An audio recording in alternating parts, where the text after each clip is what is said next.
Hi, everyone, and welcome to the second episode of Harvesting Hope. I want to thank you all for being here today. I didn't create this as an expert or a professional voice. I'm just a mother looking for healing and hope for my son. Through real life experiences, I'm hoping that we can all learn from each other and take you on this journey with me so that we can find answers. Thank you again for being here. I want to first start off by talking about the moment that everything came clear to us that this was a big problem that's happening in the gut. The eye-opening moment for us was when my son was hospitalized. He was hospitalized for severe constipation. So when we took him to the hospital room, they were all trying to figure out what was going on, and they were actually very worried because he was very close to having what they called a severe bowel obstruction. Which is obviously very deadly. So we almost lost him at that time. And at the end, they came and told us that what he has is something called SIBO, a small intestinal bacterial overgrowth. And it could be treated with antibiotics.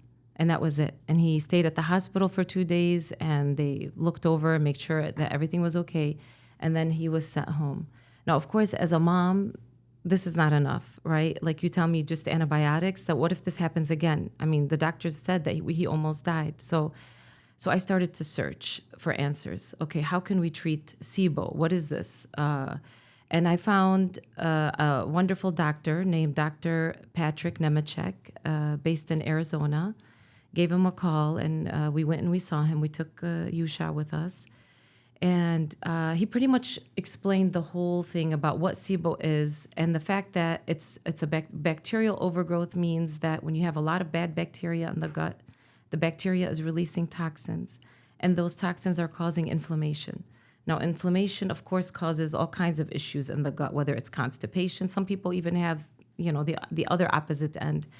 But at the end, it's affecting the brain. So all this inflammation is causing brain injury. So he calls it brain injury. He said, you look at it, everybody has different reasons why they get a brain injury. So whether it's, concussions or sports or a car accident, but in this case, autism with inflammation is causing brain injury. That was the first time I've ever heard these words being said this way. And he said that the solution for this is very, very natural remedies, is to use a high quality fish oil and a high-quality olive oil, along with a prebiotic inulin fiber, and the reason for that is, so the fish oil and the olive oil are going to be lowering inflammation, and the prebiotic fiber is going to feed the good bacteria, because the whole idea is we're trying to strengthen our gut biome by improving the good bacteria so that they can kill the bad bacteria. Now, when all of that is done together, inflammation is down, and then the brain starts to heal. And which is really amazing. And so, of course, that's when I started also with the olive oil, and I imported that from Lebanon, because he specified that he wanted high quality, raw, organic olive oil, which thank God we had access to. And I found a really good fish oil that I used. And we pretty much started on that pathway. And we did that for about, I would say 2 years we did it. But the first 6 months I saw the improvements. And when I say improvements, I say, you can tell that the constipation started to go away, because at first I was using all kinds of things to help with that. Then constipation started to go away, and autistic behavior started to go away. So like stimming and lack of sleep and behavioral issues, all of that started to go away. And he assured me that almost all of his patients. And I need to be careful. I don't want to say that this is like recovery for everybody. And what does recovery look like? It's different for everybody. But he reassured me that for the kids who are born normal, and it's not like in their genes, and autism or autistic behaviors were caused by inflammation, this is the right protocol. And this worked for me because I wanted something natural. I wanted it to be a natural way for my son to heal. So we did that for a couple of years, and his IBS completely resolved. So we can say after 2 years, no more IBS, no more issues with SIBO, which really is a big thing. So I was very, very happy to get to this conclusion. We kept under his guidance, and I was asking questions like, okay, well, we took care of the inflammation. Everything's fine. We're using the olive oil. We're using this. And of course, gradually he would increase the dose as necessary and whatnot, but under his supervision. After about 2 to 3 years, he told me, okay, well, it looks like there's more inflammation in the body that we don't know where it's coming from. So you can honestly say at that point that my work with Dr. Nemechek was done. There was no more that he can do. Of course, he has other things that he does. I just didn't want anything invasive. So I stopped there with him. And then I was like, okay, maybe it's just going to take longer, because he told us that when you're looking at healing of the brain, it's like you're looking at hair growth. You're looking at hair growth, and that takes time. It could take 2-3 years. And he said, one fine day, you'll see that your son, hopefully, well, of course, nobody promises, he's a doctor and he needs to be careful for, what he says. But I was very hopeful. And I continued this journey with healing and Mediterranean food and everything I can possibly do to give him the best, outcome.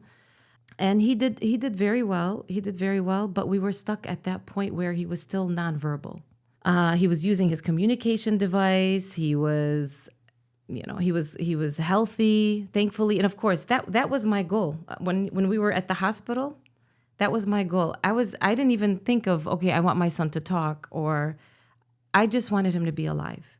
I just wanted him to be okay, to have a good life and to be happy and to be healthy. I was like, and I prayed at that moment. I'm like, dear God, I just want him to be with us. It doesn't matter. He talks or doesn't. We have a communication device. It's fine. So I pretty much closed that door on looking for other things to do, because I truly believed in the protocol that was given to me. And I truly believed that, at the end of the day, food is medicine. And I believe in God. So I just let it go for a few years. Until last month. So my son now is 11 years old. After, of course, continuous prayer, God opened my eyes to stem cell therapy. And I started to do a lot of research on that. Now, another thing that made me think of that is when Yusha was born, we preserved his cord blood. And at the time, they were promising results, like for everything. So, of course, I didn't know, he was just a baby. And I was like, okay, well, you never know. God forbid if anything happens, we have this that we can use. And thankfully, we didn't have to use it for anything. I did this with all my children. I have 4 children. We did the same thing with them. And with Yusha, I was like, okay, well, the first thing I should do is call, Viacord. And the first thing I asked them was, okay, what is the latest research on autism and stem cell therapy? And they said, well, at one point, Duke University was actually doing this. They were running clinical trials. You can contact them and see, what's going on with that. And so that was the first thing I did. I contacted them, and they told us that, unfortunately, they had stopped the clinical trials. And I asked why. They said, well, there were some results, but it wasn't valid enough for us to say that, we're going to be doing this as a therapy for autism. Of course, I understood, but the thing that kept in my brain was, you saw results. That's enough for me as a mom. I did a lot of research on outside the States. They're doing it. Of course, there's many places that they're doing it, but I felt comfortable doing it in Serbia. And the reason why I felt comfortable is when we had a Zoom meeting, and they went ahead and they talked to us about pretty much what they're doing. And at first I thought that we can use our stem cells, meaning my son's stem cells that we were preserved. And I was asking them questions. How do I transport this? How do I get it there? They're like, wait, we don't use his stem cells. I was like, okay, why? Well, they actually told me something very interesting, that the reason why we don't is because, well, you want to give him cells that they don't have the tendency to develop autism in the body, which made sense to me because we still don't know. Obviously, autism is a mystery, so we don't want to be putting cells in the body that could cause the same issue again. And so that made sense. And so we went ahead, we scheduled the appointment, and we actually went last month in December. So we were there over Christmas, this past Christmas. And very welcoming, very wonderful people over there. They really know what they're doing. And so we stayed there for his protocol was about, I would say, for about 12 days. 9 days is when they kind of spread the stem cell therapy for him. He did 3 infusions, and thankfully everything went fine. And we had a nice discussion with the doctor. Of course, I'm always going to ask the same famous question. What did you see with doing this so far? What results are we expecting to see with this? And they were honest. They said it varies, and they know the issue with my son, that we're looking to heal him completely and for him to become verbal. And they said that it varies and it takes time because the cells go in the body, and now it's just that you give them time to reproduce, to do what they're supposed to do. But the main thing that they do is they do lower inflammation in the body. So, and I felt like, okay, that was the missing puzzle, because after Dr. Nemechek's, with Dr. Nemechek, he told us that there's still inflammation in the body. This is why your son is not talking. There's something preventing those neurological connections in the brain, and because of the high inflammation. And when they did testing in Serbia, we found out that he has very high inflammatory markers, which made a lot of sense. So we're very hopeful that this procedure is going to work.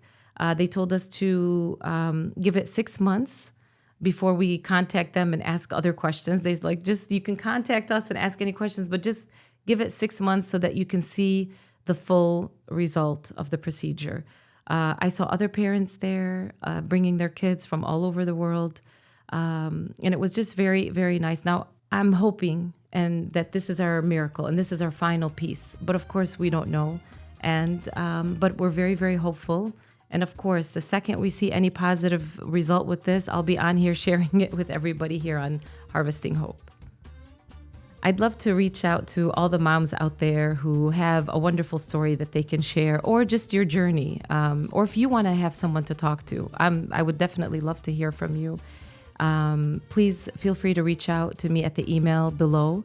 And it doesn't have to be a success story. It could be a story where you saw any kind of improvement, because as moms, we're hopeful for even the small improvements that can help make their lives so much easier. At the end, this is a podcast where we want all of us to come together as a community of moms searching and being a voice for our children, and just comparing notes and holding each other's hands through this. I know that faith is big, but community is also big as well. And God asks us to reach out to people so that we can help each other through this. So I'd love to hear from you.